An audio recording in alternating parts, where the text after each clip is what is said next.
এগুলি ফায়সালাকারী হিসাবে আপনাকে যতক্ষণ পর্যন্ত বিনা দ্বিধায় সর্বক্ষেত্রে যতক্ষণ না মানবে ততক্ষণ কখনো হইতে পারবে না। স্বামী স্ত্রীর মধ্যে রাগারাগি আছে, আপনি সুন্নত রসুল করতে হবে, রাসূল রসুল করতে হবে। রান্না করার মধ্যে সুন্নত আছে, চলাফেরার মধ্যে সুন্নত আছে, নামাজের মধ্যে সুন্নত আছে। নামাজের সুন্নতি বাদ দিলে রসুলকে বাদ করা যায়, আপনার নামাজ হবে না। উযুর মধ্যে সুন্নত আছে, আপনি রসুল সুন্নত মানে রসুলের অনুসরণ। আমরা ইসলাম পেয়েছি রসুলের মাধ্যমে। রসুল যেভাবে বলেছেন এটাই হচ্ছে ইসলাম। রসুল যেভাবে উযু করেছেন সেইভাবে উযু করলে আপনার উযুটা উযু হবে, সওয়াব হবে। আপনার উযু যদি সুন্নত তরিকা না হয়, আপনার উযু হলো না, এই উযু দ্বারা নামাজ পড়লে নামাজ তো হবে না, উল্টা গুনাহ হবে। এই জন্য আমি আলোচনা বাড়াবো না। আর এই নামাজের আজকে একটা সুন্নত বলি, হজ ইসলামের পঞ্চম রুকন। ইসলামের পাঁচটি রুকনের একটা রুকন হচ্ছে হজ। এই হজ নিয়ে আমরা কিছু কথা বলবো। আসলে সুন্নতের আলোচনা অনেক গুরুত্ব, অনেক গুরুত্ব।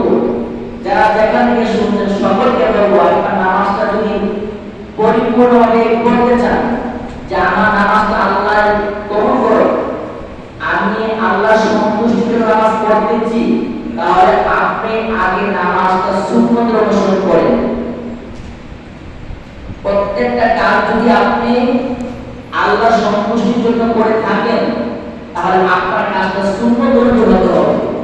যদি সুন্নত অনুযায়ী না হয়, আপনার নামাজ হবে না, রোজা হবে না, হজ হবে না, যাকাত হবে না, আপনার কোরআন পড়া হবে না, আপনার কোনো ক্ষেত্রে সওয়াব পাবে না।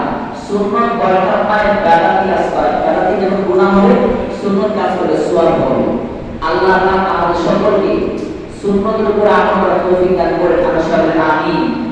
আমার প্রিয় ভাই বাবা, আমরা গত জুমা পুরুষের দাড়ি দশটি সুন্নত আলোচনা করেছি। দাড়ি সুন্নত আপনাদের মনে আছে কিনা?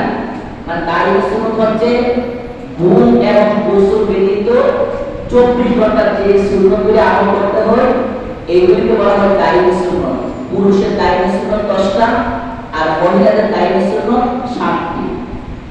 আমি গত জুমা বলেছিলাম যে টুপি পরা দাড়ি সুন্নত। গোসল এবং ঘুম ব্যতীত মাথায় টুপি রাখতে হবে। আর প্রতিটা সুন্নত শুধু সওয়াব হবে এরকম না। একটা সুন্নতের দাম কত? মান তামাসসাকা বিসুন্নতি ইনদা ফাসাদি উম্মতি ফালাহু আজরু মিআতি শাহীদিন। একটা সুন্নত আদায় করেন, যেমন করেন মসজিদ থেকে বের হওয়ার সময় কোন পা দিয়ে বের হতে হবে? বাম পা দিয়ে মসজিদ থেকে বের হতে হবে, এবং বাম পাটা প্রথমে জুতার মধ্যে রাখতে হবে, তারপরে ডান পাটা কি জুতা দিয়ে জুতা আগে ধরতে হবে, বাম পা দিয়ে বের হতে হবে, বাম পাটা জুতার মধ্যে রাখতে হবে, আর ডান পা দিয়ে প্রথম জুতা পরতে হবে। এই একটা সুন্নাত। একটা সুন্নতের দাম কত? আপনাকে অনেক ফজিলত, অনেক সওয়াব। একটা সুন্নতের নিম্নে 100 গলা কাটা শরীর সওয়াব পাবে, নিম্নে। আপনারা বুঝছেন কিনা? আমরা কয়জন সুন্নত অনুসরণ করি? মসজিদ থেকে বেরোনোর সময় নামাজ থাকে না, এরপর উযুর সময় মেসওয়াক থাকে না, প্রস্রাব পায়খানার সময় কিন্তু বিলাগুলো থাকি না। বাবারা কোনো কষ্ট দিবেন না, শুনেন। আমরা মসজিদে আসি নামাজ পড়ার জন্য, বাড়িতে তো সবাই থাকে, আমিও বাড়িতে যাই, তো আলহামদুলিল্লাহ আমার টুপি থাকে, মেসওয়াক সর্বোচ্চ থাকে, সহজে মিস হয় না মেসওয়াক। তো আমরা মসজিদে অনেক আমার মুসলিম বাবা আসে, যুবকরা আসে, দেখলাম তাদের অধিকাংশ মুসলিমদের মাথায় টুপি থাকে না। কোন নাউজুবিল্লাহ, তা নাউজুবিল্লাহ বলতে হবে। আমি নামাজ পড়তে আসছি, আমার মাথা টুপি নাই কেন? আর টুপি তো শুধু নামাজের জন্য না, এই টুপি বাকি নামাজের জন্য শুধু না, এই টুপিটা দায়িত্ব সুন্নাত সদা সর্বদার জন্য। দাড়ি সদা সর্বদার জন্য, মেসওয়াক সদা সর্বদার জন্য।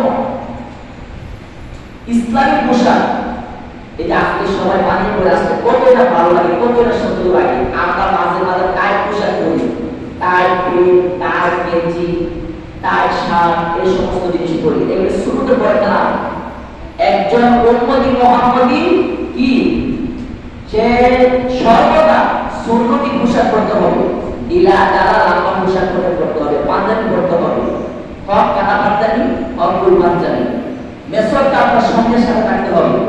যাক ভাই আসলে মন হজের কত মজার ওয়াজ আমার মন চাচ্ছে না করার জন্য, কারণ আমি দেখছি আপনারা হজ হবে না, হজের মধ্যে সুন্নত ঠিক না থাকলে, হজের মধ্যে সুন্নত আছে কি আছে না, হজের মধ্যে হজের সুন্নত আছে, ওয়াজিব আছে, ফরজ কাজ আছে। আপনার সুন্নত করে না হলে বাকি ওয়াজিব হবে না, ফরজ হবে না। সবাই সচেতন হন। যদি আপনার আল্লাহ রাসূলকে সন্তুষ্টি করার জন্য নামাজ পড়ে থাকেন, রোজা রেখে থাকেন, সামনে কুরবানি দিবেন, কুরবানিতে আল্লাহ রাসূলের সন্তুষ্টি করে থাকেন, আপনার জীবনের প্রতিটা সুন্নত আদায় করে আগে, যার সুন্নত ঠিক তার গোটা জিন্দেগি ঠিক। বলেন সুবহানাল্লাহ। যার একটা সুন্নতের কতটুকু দাম, নিম্নে আল্লাহ রাস্তায় 100 বার গলা কাটলে যে সওয়াব হবে, নিম্নে এই সওয়াব, আর আরেকটু বেশি যে সওয়াব, আরেকটু বেশি সওয়াব। আপনি যদি আজীবন এই ছোট্ট একটা সুন্নত, যেমন ধরেন সবসময় মাথা টুপি পরা, এই একটা সুন্নতকে যদি আপনি হৃদয় থেকে মহব্বত নিয়ে, যে আমার রাসূল সুন্নত, আমার রাসূল মাথায় টুপি পরেছে, এর জন্য আমি টুপিটা পরছি, এই একটা মহব্বতে যদি আপনি মরণ পর্যন্ত যদি একটা সুন্নত আমল করে মৃত্যুবরণ করতে পারেন, এটাই আপনাকে জান্নাতে নেওয়ার জন্য যথেষ্ট। এই দাড়ি মুবারক রাসূল রেখেছেন, এই মহব্বত নিয়ে যদি আপনি দাড়ির পবিত্রতা সুন্নত মসজিদে দেখে থাকেন, একটা সুন্নতে আপনাকে কি জান্নাতে নেওয়ার জন্য যথেষ্ট, জাহান্নাম থেকে মুক্তি দিবে। যদি আপনি সুন্নতকে মহব্বত করে থাকেন, আর যে ব্যক্তি সুন্নতকে মহব্বত করে না, সত্যিকার অর্থে সে রাসূলকে মহব্বত করে না। মান আহাব্বা সুন্নতি ফাকাদ আহাব্বানি ওয়া মান আহাব্বানি কানা মা'আ ফিল জান্নাহ। এটা রাসূল সাল্লাল্লাহু আলাইহি ওয়াসাল্লাম হাদিস। যে ব্যক্তি আমার সুন্নতকে মহব্বত করলো, সে রাসূলকে মহব্বত করলো। আমি রাসূলকে মহব্বত করলে আমার সঙ্গে জান্নাতে যাবে। আমরা রাসূল দেখি নাই, না দেখে ভালোবাসা হয় না, আর আমরা না দেখে ভালোবাসি, তাই আমাদের দাম অনেক বেশি। তো না দেখে ভালোবাসা সবার শব্দ পরিপূর্ণ হয় না।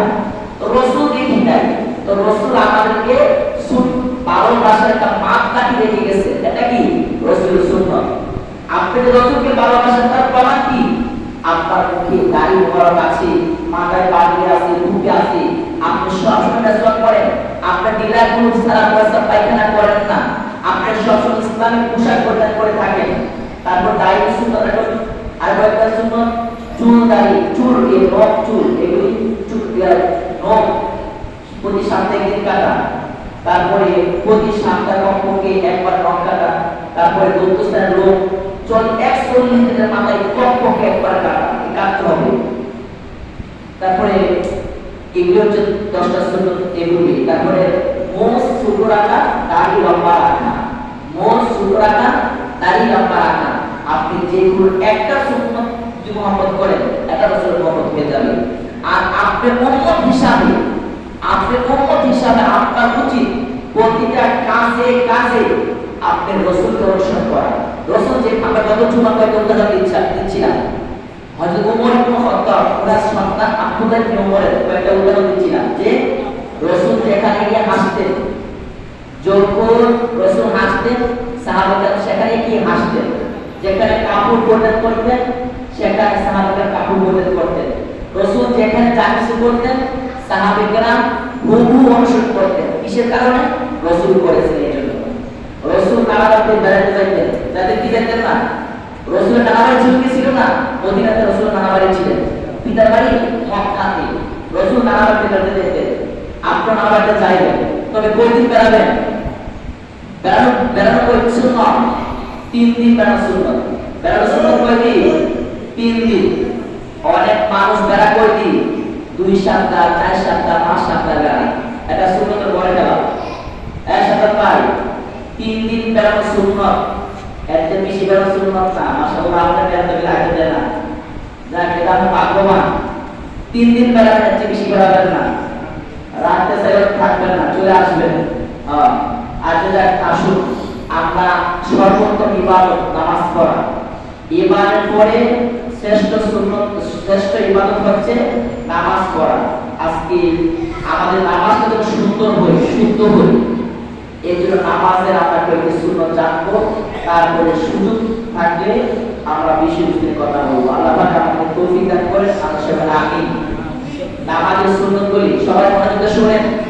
আপনার সুন্নত যদি আগে না হয় নামাজ কিন্তু হবে না। গুরুত্বপূর্ণ কথা, দাঁড়ানো অবস্থায় 11টি সুন্নত। নামাজের ফরজ কয়টি? 13টি। নামাজের ভিতরে, বাহিরে, নামাজের বাহিরে 7 ফরজ,